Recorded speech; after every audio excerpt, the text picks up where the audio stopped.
I understand that you guys are in about a week and a half through your 2-week session, right? So that kind of makes you veterans. You're not greenhorns anymore. You're seasoned veterans at this lecture process during the day. Well, that's good because you're going to get a workout in the next 4 hours together. We're going to go through some material that deals with how to think carefully. In the introduction, it was mentioned that before I became a Christian, I thought I was too smart to become a Christian. And then I found out after I became a Christian that the best thinking is on the Christian side of things. And the unfortunate thing is so many Christians are missing that. And part of the reason that they're missing it is they haven't been trained in how to think carefully about their faith, about religious issues, about ethical issues. And so part of what we do at Stand to Reason is to emphasize that and to try to convey some of those skills in the process of making defense for Christianity. In fact, the mission of Stand to Reason, the organization that I represent, is to train Christians to think more carefully about their faith and to be able to make a thoughtful, careful, incisive, but gracious defense for their faith and values in the public square. And you have some material there that functions kind of as a broad outline that will help you to take notes. I want to apologize in advance. I talk a little bit quickly. Some people have described me as talking 190 miles an hour with gusts up to 200, which is sometimes unfortunate for the group right here because you're kind of in the spit zone. So I'm going to apologize in advance for any discomfort that I might cause you. But we have a lot of material to cover, and I don't think you're going to get it all. In fact, some of you might only get half of it. That's okay. I'm hoping that you will get enough that it will give you a taste of what it can be like to think carefully through issues. And not only give you a taste, but give you a few tools that will help you to do that. And I want you to repeat something after me. Christians have to say this. I don't usually like these kind of, stand up and tell your neighbor you love them kind of things because sometimes you don't like the person you're sitting next to. And if you don't do it, then you're not really a good Christian. But this is one of those kinds of things. It's just to repeat after me. Arguing is good. Yeah, well, that was good. This is a lively crowd. Arguing is good. Now, there's a difference, I have to qualify this, between arguing and quarreling. Quarreling is not good. In fact, that's why Paul tells Timothy that Christians, the Lord's bondservant, is not to be, well, it says quarrelsome in my translation. Some say argumentative, but the point is you're not supposed to have acrimonious fights. You're not supposed to be banging heads with people. Arguing, what I have in mind, is something different. Arguing, in the sense that I have in mind, are reasoned disputations about matters of fact. It's trying to figure out what's true and using your best thinking in an organized and coherent way to accomplish that. And arguing is very, very important. And it's important to keep this distinction, by the way, between quarreling and arguing because oftentimes we spill over into the bad kinds of arguments. I had a guy call me on the air. I have a radio show, as was mentioned, on the weekends in KBRT in Los Angeles. And one fellow called in and he said, it's not right for you to argue on the air. He quoted this verse out of 1 Timothy. And I said, well, if it's not good to argue on the air, then why are you calling me and arguing with me? There's a little problem in his approach there. No, the text says that we should quarrel with one another, have silly, senseless fights about nothing that's important. But on the other hand, we are to engage in reasoned, careful disputation about matters of fact, and Jesus and Paul and the apostles do it all the time. But in order to do that, you've got to have a couple of things. And the first thing that you have to have is permission. And so I'm going to give you permission now to argue. Argue in the good way. And part of the reason that I say this is because in the church, the church has been influenced by the culture in a very, very radical way. The spirit of the age right now is relativism and radical subjectivism. We'll talk about this a little bit more as the day goes on. But that spirit has influenced the church as well, to the point that it's almost the case that anybody's point of view is pretty good. And we don't get in the habit in the church of trying to determine whether any particular person's contribution is a sound one or not. And so when we have Bible studies, you know how it goes. People give their opinions about what they think what the text means to them, which is the subjectivist question. What does it mean to you? Well, that's the wrong question to ask. The question we should be asking is, what did it mean to the author who wrote it? After we determine that, we can think about applying it to our own specific situation. But people then start giving their subjective sense of it. Well, this is what it means to me. And you ever notice that everybody's view is kind of okay?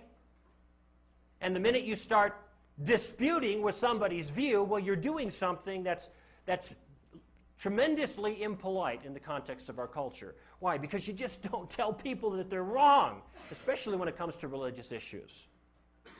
And the minute you start getting a good discussion in a Bible study or a home study group that means something, the leader's right there to stop it.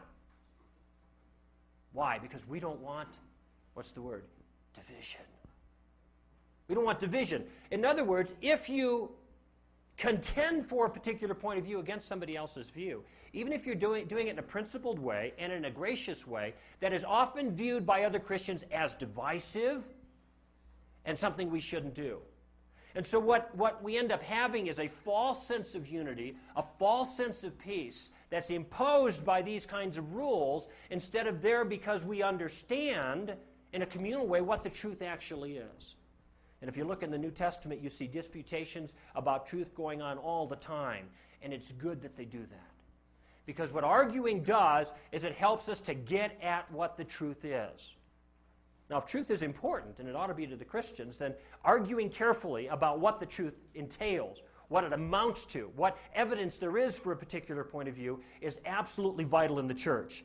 And if we don't have that kind of thing, it leads to a kind of a shallow understanding of the truth and a false unity in the church. And so the first things that I want to do is I want to give you permission to use your mind and to disagree with people on matters of fact if you do it in a gracious way and in a principled fashion. And we're going to talk through this afternoon about what it means to dispute about things in a principled fashion. And the reason that this is so important is that the mind is the tool that God has given us as the very first line of defense against error. Now let me say that again. The mind is the tool that God has given us as the very first line of defense against error. Some of you are going to saying, well, what about the Bible? I thought the Bible was first. The Bible isn't first, it's second. Well, that sounds like heresy. I'm not saying it's not the most important. I'm saying it's not the first line of defense. And the reason I say that is you must use your mind well before you can understand the Bible accurately. See, the Bible's given in language, propositional form. You have to understand the propositions, the truth claims. You have to be able to interpret the Bible accurately in order to get the truth from it.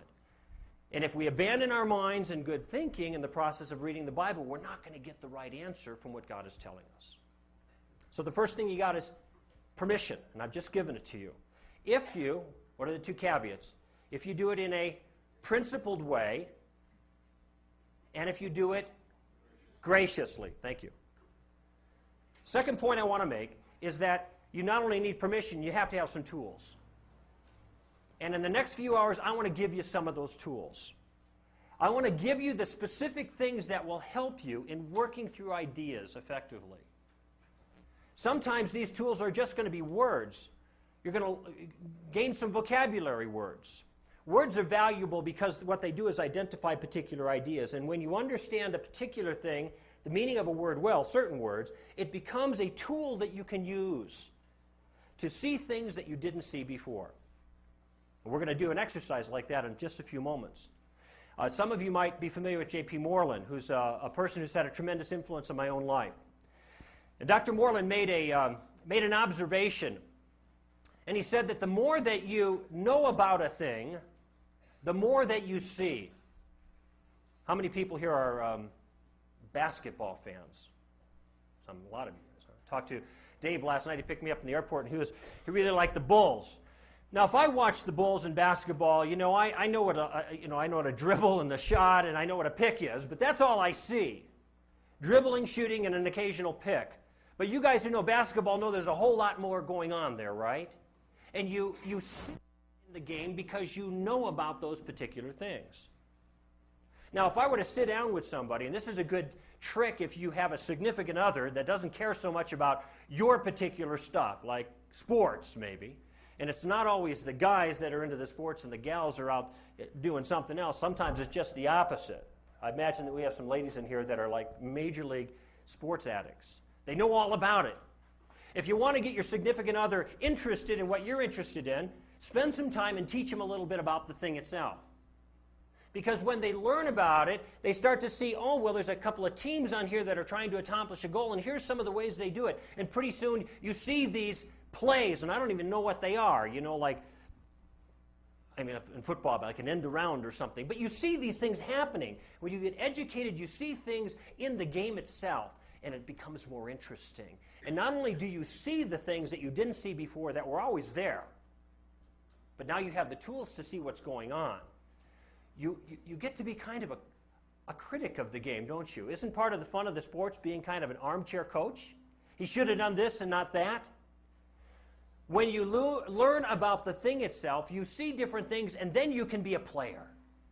You can participate in a fashion. And the same thing is true about the principles of thinking.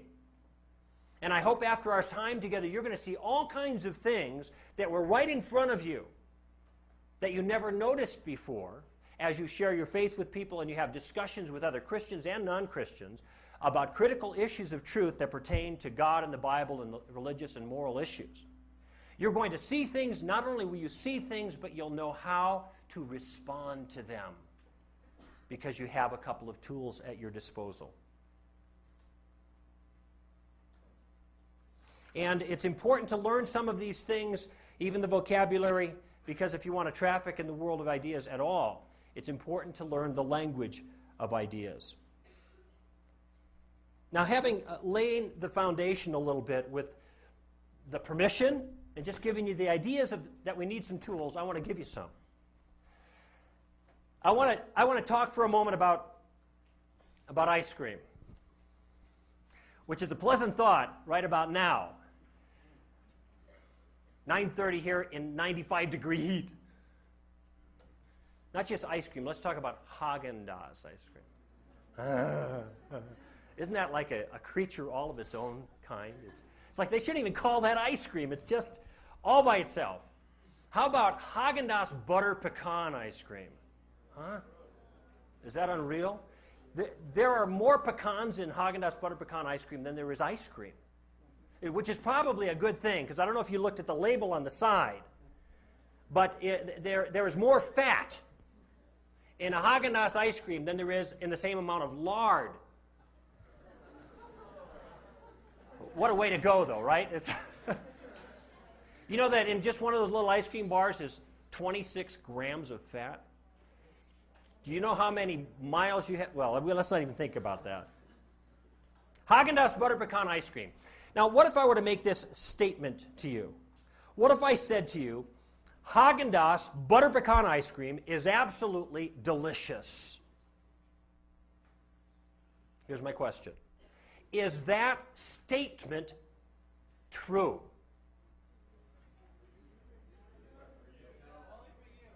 Yes, no, only for you, it's a preference. Well, if I were saying, well, I don't think it's only for me in this classroom, first of all. And it certainly would be true if I were saying this thing. But it might not be true if you said it.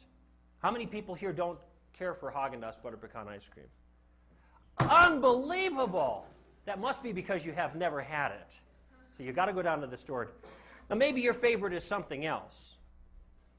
And so for you, it would not be true that Haagen-Dazs butter pecan ice cream is delicious. Now here we have an odd situation, don't we? We have one statement, Haagen-Dazs butter pecan ice cream is absolutely delicious, that turns out to be true and false at the very same time. Now how is it that such a statement can be true and false at the very same time? And the answer is, when you look at the statement or think about it for a moment, you realize that this statement is not really about ice cream, is it? Although initially it sounds like it's a statement about ice cream, it is not a statement about ice cream. When I utter it, it's a statement about what? About me. It's not a statement, now watch this. It's not a statement about the object, it's a statement about the subject. The statement, Haagen-Dazs butter pecan ice cream is absolutely delicious, is true for me as a subject. And that's why the statement can be true or false at the same time when it's uttered by different subjects. Now, what if I changed my claim? And by the way, when I make a statement like this that is true for the subject, we call that a subjective truth. Now, this is very important. It seems like utterly elementary, like what could be more obvious than what you've just said? But it's going to cash out in a very powerful way in a few moments. What if I changed my claim? What if I said, the Haagen-Dazs ice cream on the counter is butter pecan? The Haagen-Dazs ice cream on the counter is butter pecan. Now, that's a different kind of statement. Both are truth claims. They are both propositions that make a statement about the nature of things, about the facts of the matter. But this second statement is different, because when I say the Haagen-Dazs butter pecan ice cream is over there on the counter, I am not making a statement about my subjective tastes, my preferences. I mean, it doesn't appear that I am, does it? I am making a state about the nature of objective reality. Now, it might be that I'm wrong. I mean, it might be that, I'm making a mistake here in the claim, but the kind of claim that it is that there is something true about the objective reality. So this is then an objective truth claim. Now, what if I were to say to you when you came to me and said, oh no, as you raised your hand, man, I can't stand that Haagen-Dazs butter pecan ice cream. I don't even like ice cream. And I said, what? You're wrong. Well, that would be an odd thing to say, wouldn't it? You mean you don't like the kind of ice cream that I like, so I'm wrong? That's silly. And what this shows us is that subjective truth claims, things that are true for the subject, things that are mere preferences, that are tastes, aren't the kinds of things that can be right or wrong, it seems to me. You either like it or you don't. But why should we call somebody wrong because they don't like the kind of ice cream that you like? It's not that kind of thing. However, if I said that there was butter pecan ice cream in the kitchen in there, and one of you said, nope, not anymore, I've just been in there and finished it off, you're wrong in your claim. Would there be an impropriety in that person making that remark?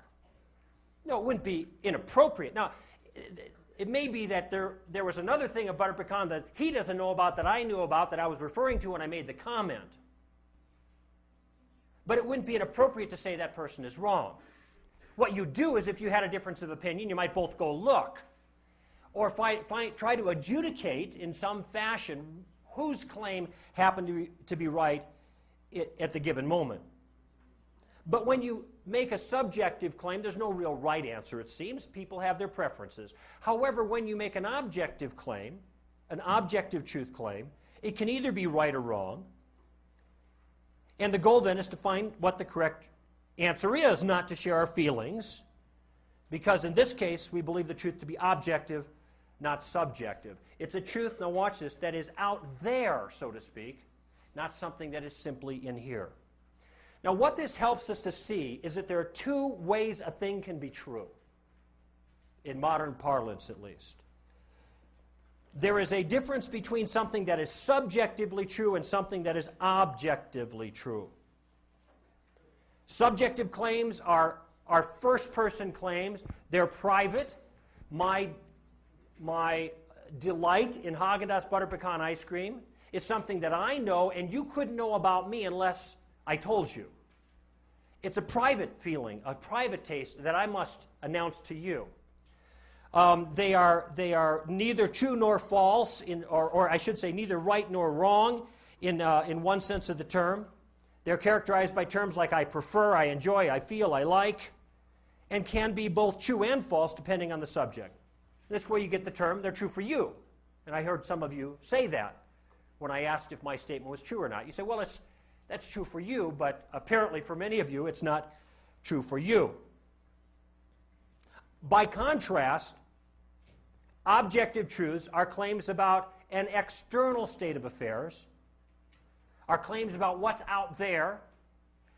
Rather than being first-person private, they're third-person public, which means that anybody in this room would have access to the facts about my claim about Haagen-Dazs ice cream being over there on the counter. Or at least in principle, they'd have access. And they are either true or false depending on the object itself, the external state of affairs.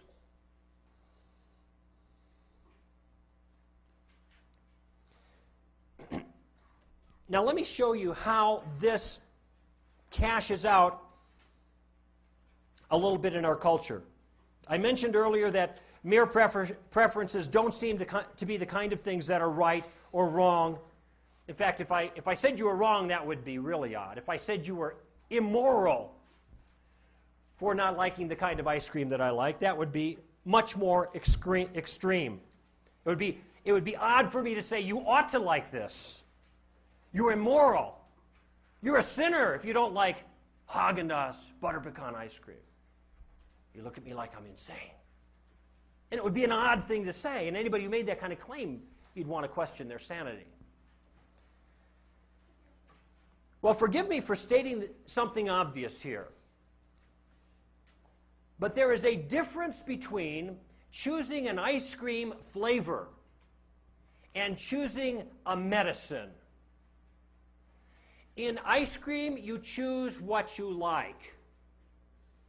In medicine, you try to choose what heals.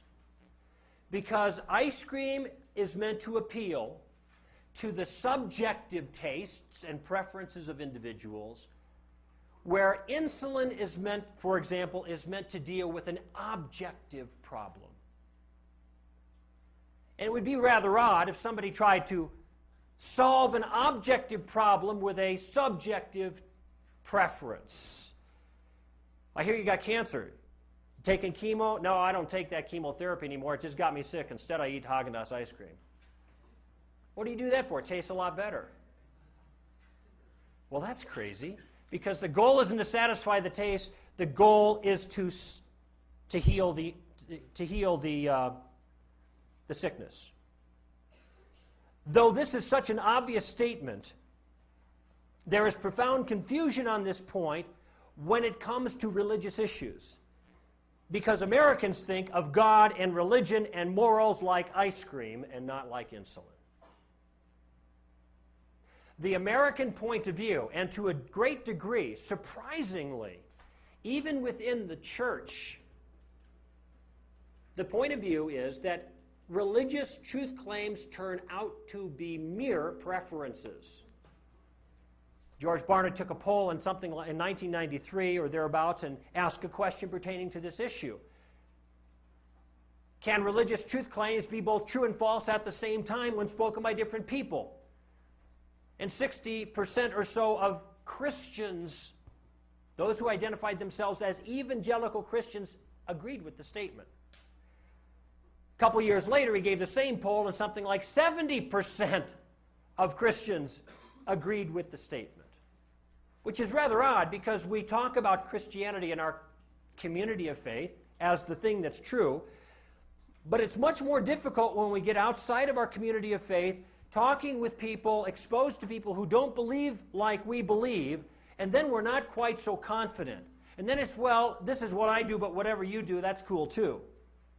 Now, those two beliefs don't make sense. Either Christianity and religious claims are ice cream kind of things, or they're insulin kinds of things. And the historic claim of Christianity is that it's not like ice cream, but it's like insulin. It's something that everyone needs to solve and to heal the sickness that every human being is dying of.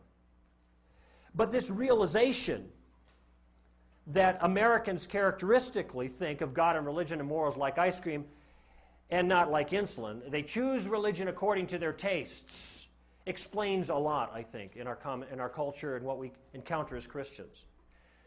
I've heard so many people, when talking about religious views, say, well, I like this view. I like reincarnation. I like that. And I'm not sure why, in one sense, why liking a religious point of view has anything to do with it. Unless you're of the persuasion that religious claims are neither true nor false. They are just expressions of personal preference. And if Americans think this way, that moral and religious truth is subjective, then it would seem pretty obvious then that there can't really be any conflict between differing moralities, just like there isn't any conflict between differing tastes in ice cream, or any conflict between differing religions. You have your religion, that's great. You have your religion, that's fine for you. You have a different religion, that's great. And so when you go in the college environment, or any environment outside of the church, you encounter the notion of religious pluralism, which has undergone a change in definition, by the way, over the last 15 or 20 years. It used to mean that even if you didn't have the same religious beliefs that I had, and I thought mine were right and yours were wrong, we could still live together under a common flag and a common value system and show respect for each other, even though we had different views about what was actually true. That's called tolerance, by the way. Now the definition of tolerance and pluralism has changed radically. So now what tolerance and pluralism means is there are different points of view and nobody's right. Or we should say everybody's right for them. And if you think your view is correct and somebody else's is wrong, then you're the person that's what? Intolerant. You're the one who's violating pluralism. You're the one who's arrogant and a bigot. Now, we're going to talk a little bit more about using those kind of terms to describe those who believe like Christians often believe a little later in dealing with them. The point I want you to see is there's a way that America is thinking about these issues. And so when you say to someone, Jesus Christ is the Savior, and they say, oh, that's good for you, what you are saying is something, I presume what you are saying is something like, the Haagen-Dazs ice cream is over there on the counter. You're attempting to make an objective claim, and what they're hearing is ice cream, tastes and preference. And so then when you follow up and you say, and if you don't believe Jesus is the Messiah, then you're a sinner. Well, you already are a sinner, whether you believe that or not. And if you don't believe he's the Messiah and put your confidence in him for forgiveness, then you're going to hell. They look at you the same way you looked at me a little while ago when I suggested that somebody who doesn't like Haagen-Dazs butter pecan ice cream is a sinner. They look at you in the same way that you would look at me if I said that if you don't like my preference in ice cream, you're going to hell. And what's been happening is we've been talking past each other. Christians are making one claim, and people are hearing another claim because it doesn't even make sense to them that something like a religious claim could be an objective claim and not a subjective claim. And I encounter this all the time when I get into more public forums and discuss religious issues. For many years there was a program on the ABC affiliate in Los Angeles, a secular program called Religion on the Line, 10 to midnight, Sunday nights, and we discussed religious issues. And there was a rabbi and a Roman Catholic priest and a Protestant minister, which was myself when I was on the show, and a radio talk show host, which for much of the time was Dennis Prager. Some of you from the West End might be familiar with Dennis, who's a Jewish thinker, but a very good thinker. Not a Christian, but a fair man. And when I get on the show, I'd get calls that come in, and the callers would call and address the panel, and one caller said, why should I be your religion? And he directed the question at the panel, how do I know what's true? Is essentially his question. And the rabbi was first, and he said, find something you like. The Roman Catholic priest, a little bit more flowery, said, find something that resonates with you. You notice what they're getting at here. And so when it got to me, I had to say the only thing I could say. I said, there's only one reason that you should choose a religious point of view. It's the reason I became a Christian, and it's not because I like it. There's a lot of things about Christianity I do not like. If it were up to me, I'd change a lot of the rules, frankly. If it were up to me, I'd change a lot of the doctrine too. I don't go for a lot of this doctrine. You know, I don't like a lot of this stuff that Christianity teaches. It doesn't matter whether I like it or not. I believe it because I think it's true, but I don't like it. See, I'm not a Christian because I like it. I became a Christian for only one reason. Not because Jesus would solve all my problems and make my life wonderful. It's because Christianity was true. That's the only question that mattered. And so I told that to the caller. You should have seen the look of the people on the panel beside me. They were looking at me, these men of the cloth, like I was somebody from Mars. Because when I say they should only choose a religion because you think it's true, and it's clear at this point that I'm speaking of true in the objective sense, and it's clear that I am a Christian, therefore I must think that Christianity is true, therefore these other forms of religion that were represented on the dais with me were, and you don't say that in polite company in this culture. Another time a Jewish woman called in, and she wanted to know how to pray more effectively. And she was asking the whole panel, how can she do that? And so the Jewish woman, the rabbi at that point was a woman, and the Jewish female rabbi gave a Jewish answer, which is appropriate. The Roman Catholic priest gave, which might surprise some of you, also a Jewish answer, because it was a Jewish caller. So the Roman Catholic priest felt obliged to tell her what a Jewish point of view would be, which I thought is odd, but that was common practice. Now, of course, I'm a man under authority. I can't tell her what she wants to hear. And I know a couple of things that the Bible teaches about how to pray more effectively. For one, you need the helper, the Holy Spirit. Secondly, you need to pray in Jesus' name. Oops. I know I got to get to this, right? So I start out with the Holy Spirit part, and I start mentioning, well, the Bible talks about a helper, and of course there is a spirit in the Old Testament, and I can make reference to that, and so moving ahead, and people are starting to fidget on the panel. In fact, the talk show host, who wasn't Dennis Prager at this point, but somebody else, he said, well, this is the Christian answer, isn't it? I said, yeah, it's a Christian answer. I'm a Christian. She asked me, I'm giving a Christian answer. I'm not going to give the Jewish answer or the Catholic answer. I'm here as a Protestant. I'm going to give what I think is the truth. I didn't add all of that stuff because I didn't want to sound smart-alecky, but I just said, yeah, that's the Christian answer. So I'm starting to talk a little bit further, and then he's getting more fidgety because he has an idea where I'm going, right? And he stops me again. He said, no, wait a minute.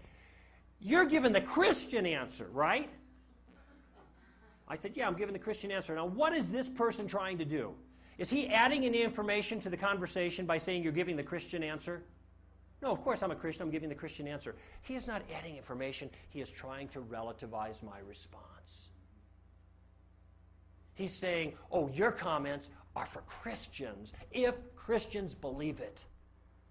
But if it's a Jewish person, which this is, she doesn't believe in Christian things, so what are you wasting our time for? Telling her something she doesn't believe. That's the point here.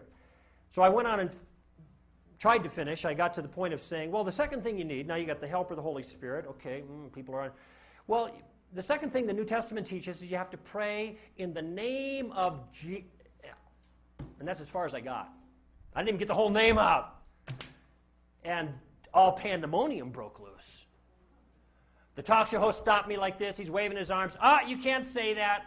We don't proselytize on this show. I'm thinking this whole show is proselytizing. That's what this is all about. But you see, everybody else is coming from a position of religious pluralism in this new sense. From the position that religious views are like ice cream, and therefore it's inappropriate to campaign too hard for your flavor.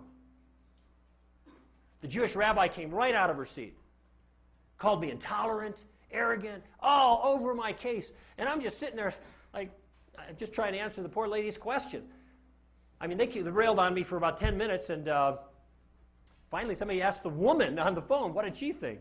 I thought it was terribly patronizing, by the way, for the rabbi to say that this woman who was Jewish couldn't even hear, she couldn't countenance the words Jesus, and that's what it was. It's amazing, the response. It was just absolutely amazing. I had Jewish callers calling me and apologizing on behalf of Judaism to me because of the way it came down at that session. But what's this all about? What's going on here? The whole thing is trying to relativize religious claims. And so there is a sense which our task nowadays is made much more difficult. Because now it's not just simply contending for Christianity, but we have to clarify what it is that we mean. Because now we have a culture in which claims about religion are so subjectivized that when you talk about them as applying to other people, as if they were objectively true, as if they were claims about the world itself, and not about what's just in our minds or just in our hearts or whatever, then you're saying something completely absurd and ridiculous. And worse, arrogant, bigoted, and destructive in the minds of many. So a big part of our task is clarifying the kind of claim that we're making, and oftentimes I find myself having to say that. I'll say, hey, for the sake of argument, I might be wrong about this Jesus stuff. And it's really true, I might be. But I can only possibly be wrong because my claim is the kind of claim that can be either right or wrong.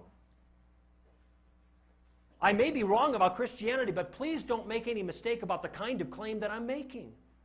I'm not making an ice cream claim. I'm making a claim about the nature of the world. And when you make a claim about the nature of the world, that invites a certain type of analysis. And in sessions 2 and 3, or rather 3 and 4, we'll talk about that analysis. But in the next session, we have to talk about some other aspect of the way Americans are thinking about things, and this is particularly true in the schools. Because whereas up until more recently, religious and moral views have been viewed like ice cream, now everything's ice cream. And it's called postmodernism. And we'll talk about that in our next hour.